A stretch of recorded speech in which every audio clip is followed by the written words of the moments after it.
Bonjour à tout le monde, bienvenue sur Mystic Moon. Aujourd'hui, c'est une vidéo lecture. J'ai plein de livres à vous partager. Donc, on va parler des livres que j'ai lus cet hiver et également des livres que je prévois de lire pour ce printemps. Et pour cette liste de lecture, ça va changer un peu de d'habitude. Puisque ici, on est sur une chaîne qui traite des thématiques ésotériques, occultes, spirituelles, magiques.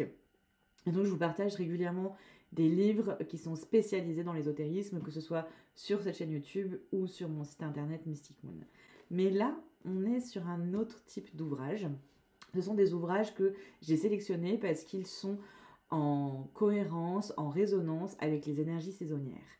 Je travaille beaucoup avec le cycle des saisons dans ma pratique et dans ma vie, et donc j'avais envie d'avoir des lectures qui m'inspirent, qui sont en écho aux énergies de saison. Et ça, je vous le partage dans le cadre du défi lecture. Alors, je vous en reparlerai à la fin de la vidéo si ça vous intéresse. On va aller regarder un petit peu justement qu'est-ce que j'ai lu en rapport avec ce défi lecture que je vous propose chaque saison. Donc ce que j'ai lu pour la saison de l'hiver et ensuite du coup ceux du printemps.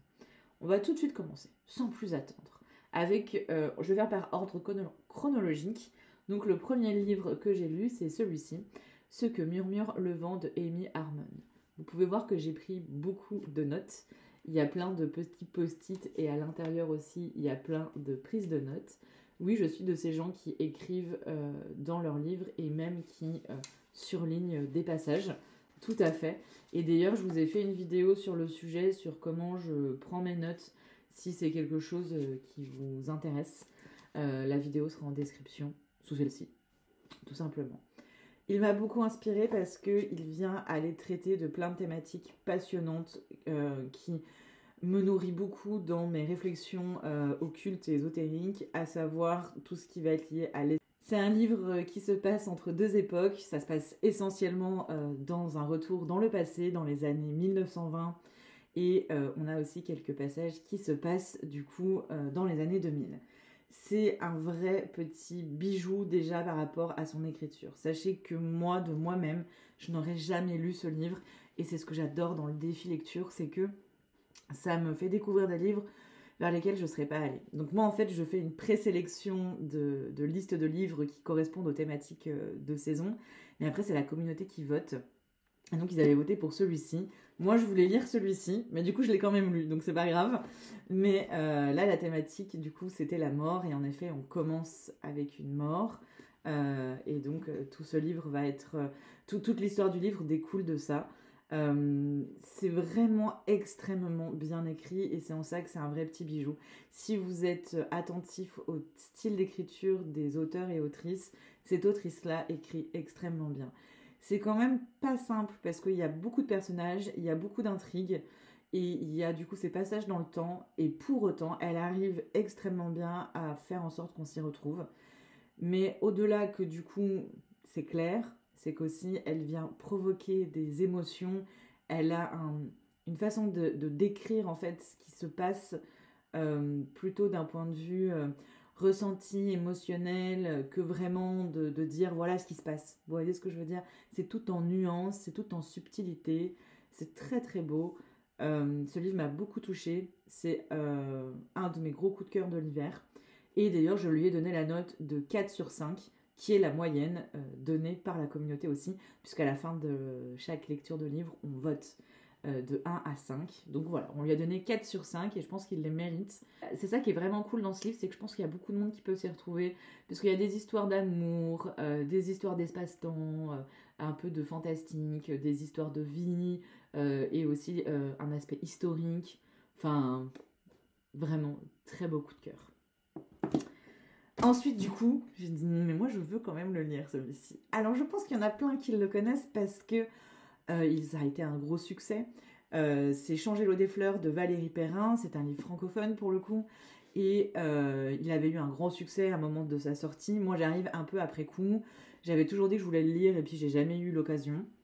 Et là, j'ai pris le temps pendant mes congés. Et ça a été tellement une claque. C'est-à-dire que autant celui-ci, il m'a beaucoup plu mais il fera pas partie de mon... En gros, j'ai un top 5, un top 10 et un top 20 de mes livres préférés. Il fait même pas partie de mon top 20. Je l'ai beaucoup aimé, je trouve que c'est un très bon livre, mais c'est pas ma came, voilà, au départ. Celui-ci, je pense qu'il fait partie de mon top 20 de mes livres préférés maintenant, parce que il m'a fait passer par tellement d'émotions. J'aime quand un livre, il me provoque quelque chose, soit une prise de conscience, soit une réflexion, soit quelque chose de plus émotionnel, mais j'ai envie qu'on me fasse vivre quelque chose. Et ça va passer par l'écriture avant tout. C'est-à-dire que le thème presque m'importe peu. Moi, ce qui va vraiment me faire voyager, c'est comment l'auteur, l'autrice va me le retranscrire. Valérie Perrin a un don pour retranscrire les choses, je trouve. Et donc, on est sur un livre, sur une histoire qui est extrêmement difficile émotionnellement, je trouve. Mais je suis quand même passée par toutes les émotions. La tristesse, la joie, la colère, et plein de sentiments comme la liberté, plein de choses. La vie, quoi. Enfin, ça se passe dans un cimetière, en grande partie du temps. Dans un cimetière et du coup qui côtoie tout le temps la mort, mais pourtant c'est bien de la vie que ce livre parle, et c'est ça qui est magnifique. On suit du coup le personnage principal à travers toutes ces étapes de vie, et en fait c'est assez intéressant parce que le livre il est un peu divisé en deux, si je peux dire, dans le sens où il y a à chaque fois un chapitre qui est sur sa vie d'avant, avant d'être gardienne de cimetière, et ensuite sa vie de maintenant en tant que gardienne de cimetière. Et du coup, il y a ces deux aspects de sa vie qui sont en parallèle dans le livre, et petit à petit, les deux aspects se rencontrent, et c'est là qu'on comprend beaucoup de choses qu'elle a pu vivre et traverser, et c'est juste incroyable. Donc ça se passe dans un cimetière, c'est important, cette vie de cimetière, mais c'est surtout ce qu'elle va traverser émotionnellement et ce que ça va lui faire vivre et comprendre de la vie et de la mort. Et c'est une vraie pépite philosophique aussi, je trouve, du coup. Bref, ce livre, je l'ai lu en partie quand j'étais sur la route pour mes vacances. J'ai pleuré toutes les larmes de mon corps. Incroyable. Donc, 4,5 sur 5 pour moi, celui-ci. Bon, donc celui-ci, il était hors défi lecture, puisqu'il n'avait pas été voté par la communauté. Si je l'avais lu à l'avance, je ne l'aurais peut-être pas proposé dans le défi, pour être complètement honnête et sincère. Pour autant, ça reste quand même une découverte assez intéressante. Il s'appelle Là où les arbres rencontrent les étoiles, de Glendy van der Haar. Sincèrement, le titre donne hyper envie, la couverture aussi, je trouve, mais finalement, on est un petit peu loin de l'ambiance du titre et de la couverture. On suit Jo, qui est le personnage principal, et qui du coup est doctorante, et elle est au milieu de la nature pour aller étudier des nids d'oiseaux. Alors, c'est pas ça l'histoire en soi, mais c'est le début, on va dire. Elle va rencontrer une petite fille qui a l'air d'être abandonnée ou qui a fugué, on sait pas trop, et tout va tourner autour de cette petite fille notamment. Et il va se passer plein de choses. Cette petite fille exprimant que c'est une extraterrestre. Voilà, elle se dit extraterrestre qui occupe le corps d'une humaine décédée, d'une jeune petite fille de 7-8 ans, et qu'elle est là pour faire son doctorat, justement. Elle doit trouver 5 miracles, et après ça, elle pourra rentrer chez elle. Ça, c'est le résumé de l'histoire, c'est le début de l'histoire, je ne vous spoile rien, évidemment. C'est très long à mettre en place. Je trouve l'écriture correcte, voilà, c'est bien écrit, mais c'est pas une écriture qui me transporte. C'est pas un style d'écriture qui me fait vibrer. C'est-à-dire que c'est très descriptif de manière factuelle. Moi, j'aime quand on me poétise l'histoire. J'aime quand on me montre des métaphores, des images. Là, voilà, il se passe ça, on te raconte ce qui se passe. Donc j'ai l'impression de lire plus un scénario qu'un livre. Voilà, c'est ce que je reproche un peu à certains auteurs, autrices, c'est de pas nous faire voyager, mais juste de nous raconter très factuellement une histoire. Donc l'écriture, je trouve, ne transporte pas. Et en plus, le premier quart du livre est extrêmement long, il se passe pas grand-chose, et les descriptifs sont pas très intéressants, ce qui en fait une lecture au début pas très évidente. Sincèrement, ça aurait pas été dans le défi, peut-être que j'aurais abandonné la lecture. Il se trouve que je l'ai terminé, je suis contente de l'avoir fait. Ça reste une découverte intéressante. Les sujets qui sont amenés sont finalement extrêmement difficiles. Il y a beaucoup de trigger warning, je pense, qui pourraient être indiqués au niveau de ce livre, notamment des thématiques assez... je pense qu'ils peuvent perturber un certain public. Donc je dirais pas les mots ici, du coup, mais voilà, il se passe des choses qui sont assez perturbantes. Ça en reste, il y a quelques petites pépites. Je trouve que l'autrice a beaucoup d'humour et elle réussit très très bien. Ça, franchement, c'est le point positif, je trouve, de l'écriture, c'est l'humour. Il y a des passages d'humour qui vraiment m'ont fait rire à gorge déployée. Donc ça, c'était très sympa. On est assez surpris à des moments, mais il y a beaucoup de choses qui sont quand même cousues de fil blanc. Voilà, il y a quand même plein de choses assez poétiques dans ce qui se passe dans l'histoire. Pas la manière dont c'est raconté, mais dans ce qui s'y passe. Je pense que c'est une histoire qui avait un super potentiel, mais l'écriture a peut-être pas trop suivi. Voilà pour ce livre-ci. Et enfin, ma dernière lecture de l'hiver que je n'ai pas terminée, qui était le 3e livre du défi, parce que du coup on a 3 livres par saison, 3 livres par défi, ça fait 1 par mois en gros. C'est celui-ci, La bibliothèque de minuit, de Matt Haig. Alors là, je vais vous lire le résumé, parce que moi du coup je le débute. Je suis un petit peu en retard parce que du coup j'ai lu un 4e livre qui n'était pas prévu, mais ça valait le coup. Et donc voilà, je suis un petit peu en retard, mais vous voyez que j'ai lu que ça et il y a déjà plein de petits post-it. Donc, le résumé. À 35 ans, Nora Seeds a l'impression d'avoir tout raté lorsqu'elle se retrouve un soir dans la mystérieuse bibliothèque de minuit. C'est sa dernière chance de reprendre en main son destin. Si elle avait fait d'autres choix, que se serait-il passé ? Je vous lis pas tout le résumé, vous avez déjà une idée. On suit du coup un personnage qui commence... L'histoire commence très difficilement. Là aussi, ça mériterait peut-être quelques trigger warnings, notamment sur la dépression. Puisque on commence, en tout cas moi j'en suis qu'au début, on commence direct là-dedans. Pourquoi ce livre il m'a plu au niveau du résumé que je l'ai proposé? C'est parce que en gros, il y aurait de la magie avec les livres, où elle pourrait, à travers les livres, refaçonner son destin, refaçonner sa vie. Et donc, ça m'a beaucoup intéressée. J'avais envie de voir un petit peu ce que ça allait donner. Toutes les personnes qui font partie du club de lecture et qui l'ont lu déjà sont hyper ravies et lui ont mis une très très bonne note. Ah oui, je vous ai pas dit, la note de celui-ci, de la communauté, on était à 3 sur 5, sachant qu'il y en a certains qui auraient voulu mettre 2,5, mais je fais pas les demi, donc c'est 3 sur 5. Moi, c'est ce que je lui ai mis. Je lui aurais pas mis 2,5, j'aurais vraiment mis 3, mais clairement pas plus. Voilà. Et donc celui-ci, pour l'instant, de ce que j'ai vu, les gens sont plutôt autour de 4 voire 5 sur 5. Et c'est le coup de cœur de certains et certaines. Donc voilà, il a l'air d'être vraiment cool. Je vous en reparlerai du coup dans une prochaine vidéo de ce que j'en ai pensé.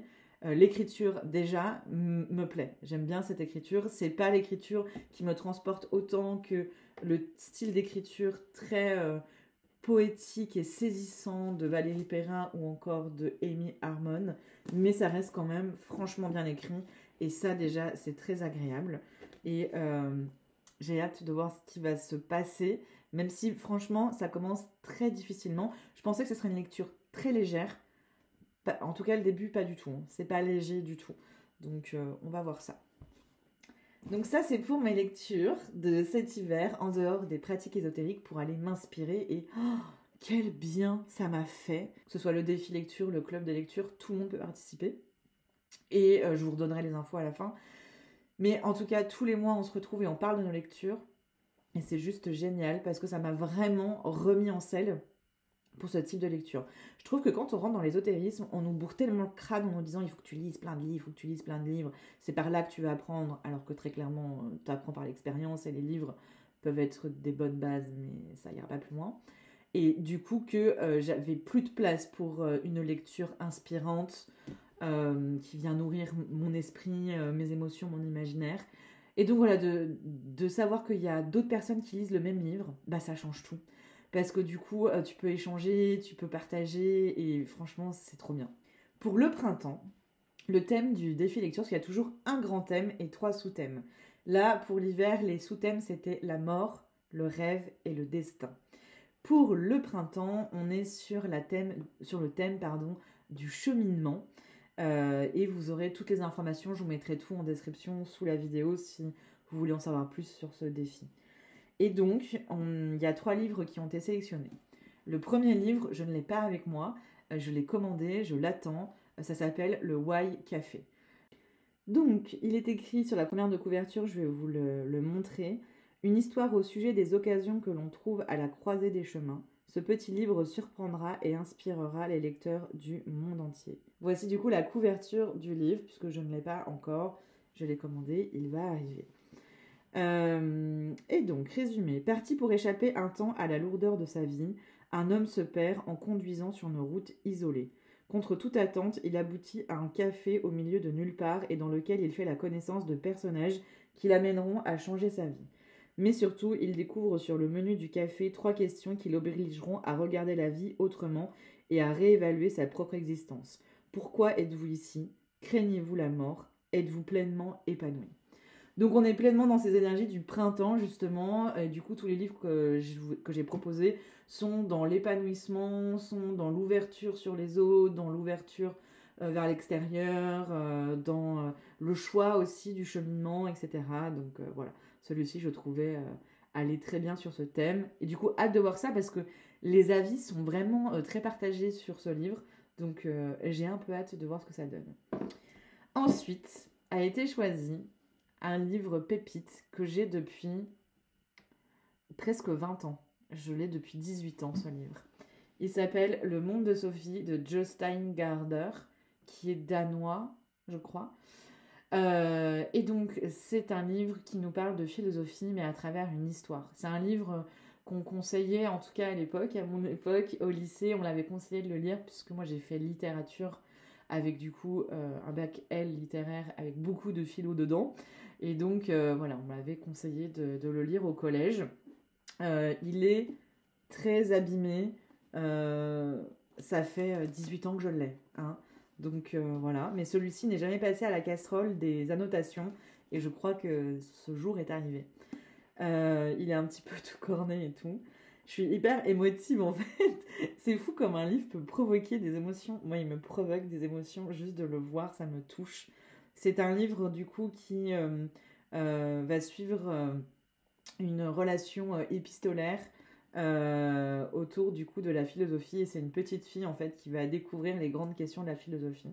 Et donc on va apprendre de tous les grands courants philosophiques grâce à cette petite histoire qui fait que c'est beaucoup plus accessible que de lire un livre directement d'un auteur de philosophie où ça peut être très ardu si on n'a pas les outils parfois pour l'analyser et puis l'approcher. Là, c'est que ça rend l'histoire de la philosophie, les courants philosophiques accessibles. Et du coup, pour moi, c'était hyper important sur cette idée de s'ouvrir au monde, parce que pour moi, s'ouvrir au monde, c'est s'ouvrir aussi aux courants de pensée qui ont traversé notre humanité, et c'est ce qui fait que notre société est comme elle est aujourd'hui. Et je pense que du coup, c'est important de le comprendre pour mieux se comprendre soi, et mieux comprendre aussi qu'il y a différents modes de pensée possibles, il n'y en a pas un seul unique. Et voilà. Rien à vous dire de plus. Moi, je connais déjà sa note, c'est un 5 sur 5 parce que ça a été mon livre de chevet pendant des années. J'ai grandi avec ce livre, j'ai appris avec ce livre. Et ce livre a beaucoup contribué à la personne que je suis aujourd'hui et à ce que je fais sur Mystic Moon aussi, je pense.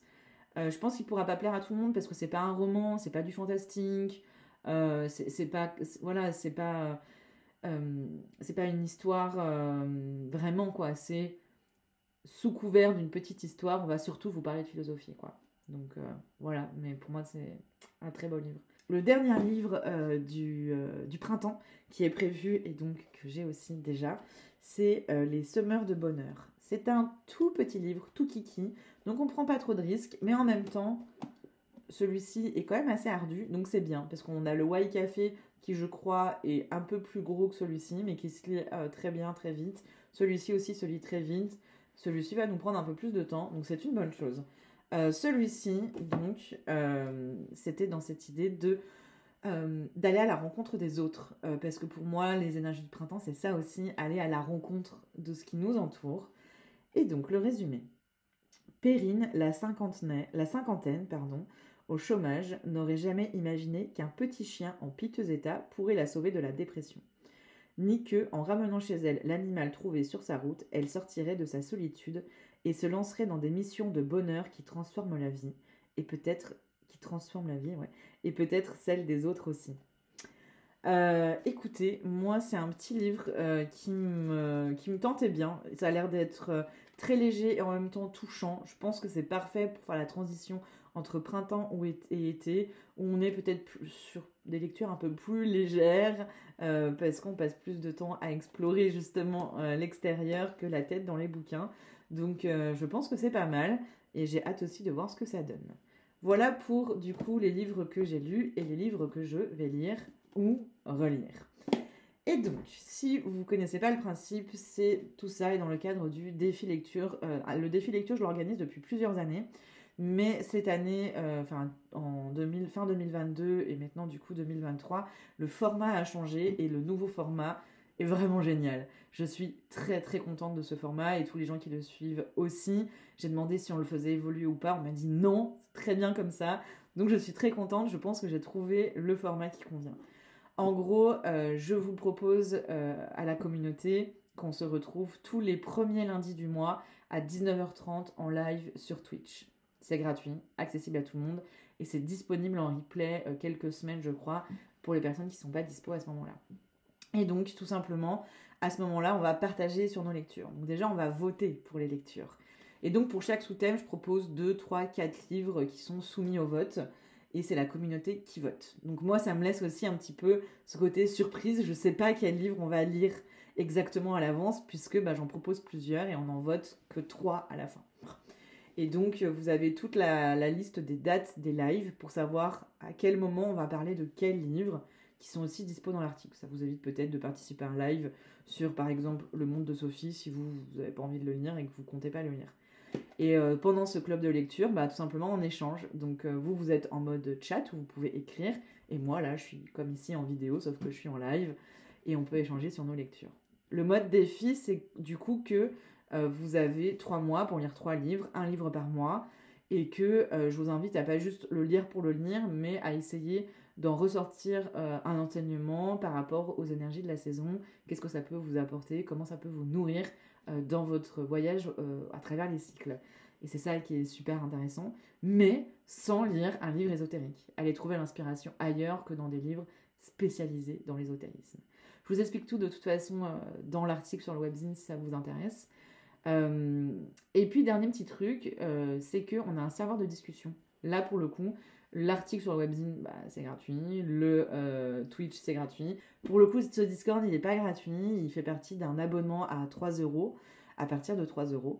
Et en fait, pourquoi ? Parce que ça nous permet de soutenir Mystic Moon pour tous les contenus gratuits que je propose.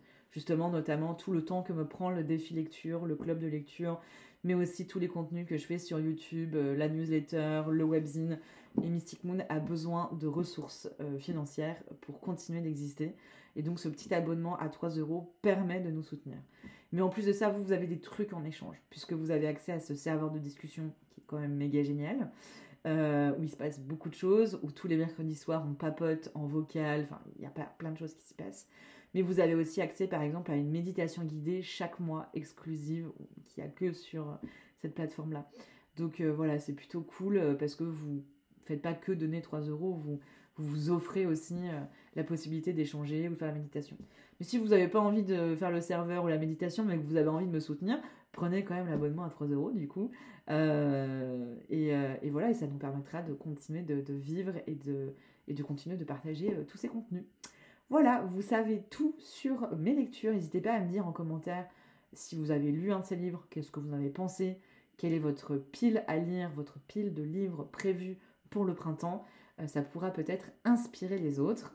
Et puis je vous dis à bientôt sur Mystic Moon. Ciao tout le monde!